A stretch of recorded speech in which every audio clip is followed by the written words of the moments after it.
This layout is a labyrinth, a maze, and it's going to be used in a test to see how quickly an animal can find its way through it.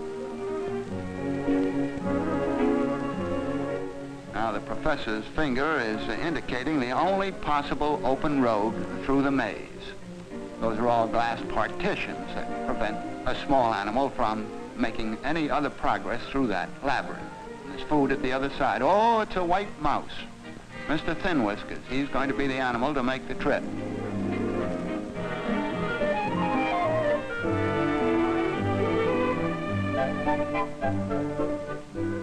You see, he goes sniffing along. He's hungry and he's looking for food, and he's going to try and find his way to where the food is. And it's at the far end of the maze, as we know. Still sniffing. You know, the sense of smell is very helpful to animals. In this case, Mr. Thin Whiskers can tell where he's been, and where he hasn't been, too, by sniffing. He doesn't want to retrace his steps. That'd be lost motion. He isn't like the goofus bird that flies backward because it doesn't care where it's going. It only wants to see where it has been. Well, Mr. Thin Whiskers is really making progress. Pretty well along now. He's getting warm. Getting warm. Very warm. Uh-oh, that's the jackpot. He's got it. He wins the prize, an aromatic chunk of cheese. Yum, yum.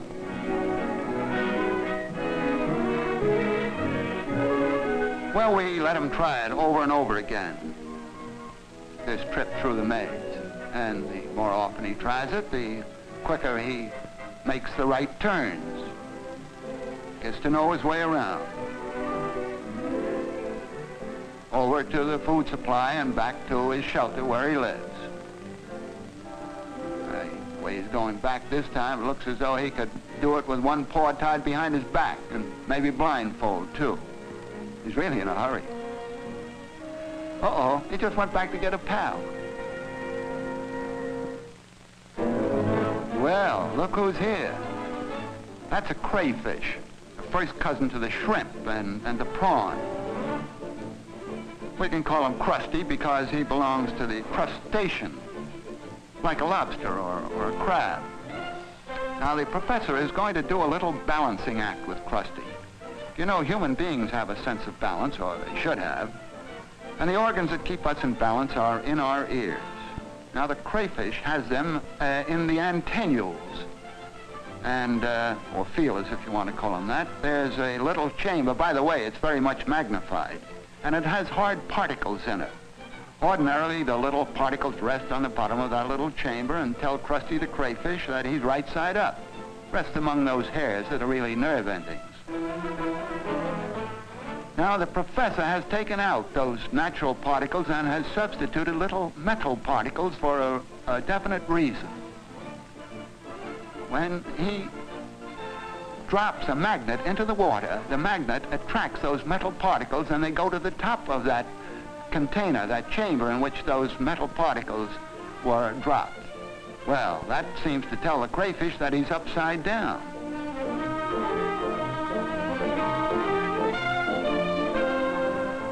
So he turns over. Now he feels as though he were right side up.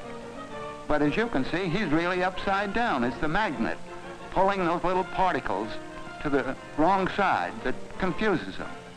Now, when the magnet is withdrawn, the particles fall back to where they should be, and the crayfish turns right side up. It's all very confusing.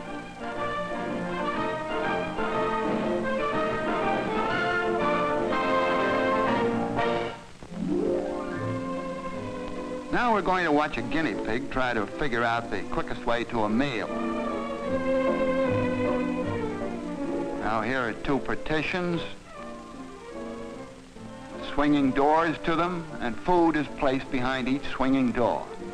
Only in one case it's covered, and the other case... Oh, well, look who's here. This is a guinea pig, George. He has more whiskers than George Bernard Shaw, who is also a vegetarian.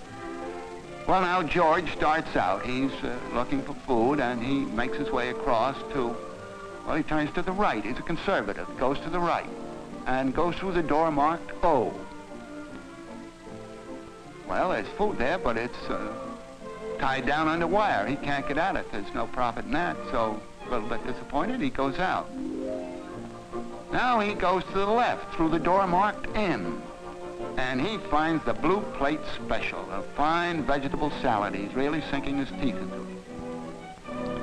Well, we try it over and over again, and he gets used to going to the left through the door marked M, which means meal to him, because that's where he finds his Blue Plate Special.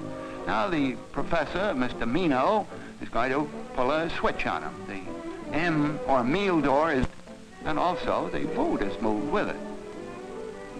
Now we'll see what George does about this.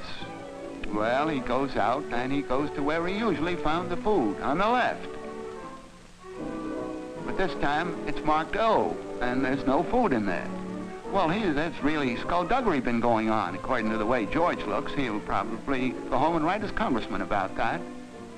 But he's stubborn. He says, wait a minute, I know there's food around here somewhere. So he goes through the door on the right, just on a chance. He has nothing to lose, the one marked M. And there's his Blue Plate Special again. And he's right up to his ears in that food. There it still is, through the door marked M, on the right. Well, the professor keeps switching backward and forward, but one thing is constant, and George finally finds it out. That M means meal. And when you turn him out, he looks around, picks the door marked M, and when he gets there, he knows he's on his way to his meal. He has it. Now you'll see different animals faced with the same problem, and you'll notice the different ways they react to it. The professor is cutting a hole in this wire here, and down along the wire you'll see a hen, Deborah. Now the professor strews a little corn under the eyes of Debbie, and Debbie looks at it. Good quality corn. She's hungry. She'd like to get it. There's a hole down the wire. Debbie only knew it. She's walking down that way, but let's see. No, she doesn't go far enough. She just wouldn't go that far from the corn. It has too much attraction for her.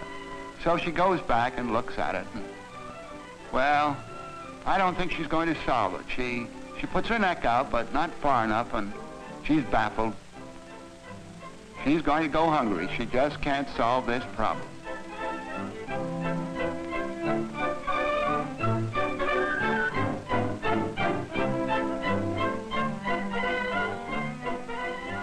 Now we try another animal, a dog, a schnauzer, Fritz. The bone on the outside, he reaches for it. No, he can't get it that way. Well, zip. One dog, one bone. Didn't take him long to get it. Now we have a monkey behind the wire and a banana as the bait. That monkey is Wilberforce. That is, I call him Wilberforce. He doesn't necessarily answer, but I call him that anyhow. Well, his reach isn't long enough to get that banana through the wire. So he has to do a little figuring. Come on, Wilberforce, old chap, put on your thinking cap. Don't just sit there. Oh, now he has an idea. Yes, sir, he has an idea. And now he has a banana. It's just as simple as that for him. Oh, this is a chimpanzee. The keeper calls him Charlie. Charlie the chimp. Now the professor has half a pear in his hand, and he lets Charlie sniff it. He teases him with it. Then the professor puts it under that middle jaw. Well, Charlie saw him do that. You know, he likes a bit of fruit, and he keeps looking backward over his shoulder to where the professor put it as he's dragged away. Uh-oh. What goes on? Why, the professor, the old Mino, has put a wad of paper under there. Now the keeper leads him back to the bench where he saw the pear hidden. Uh-oh, and he pulls up the right jar. So what does he get? Just a no-good wad of paper. Well, he looks under those other jars. He knew there was a piece of fruit around there somewhere. Well, by jingos, he's still looking. He's wondering what became of that fruit. He looks like a man wondering what became of last summer's wages. And he's still wondering. And so am I.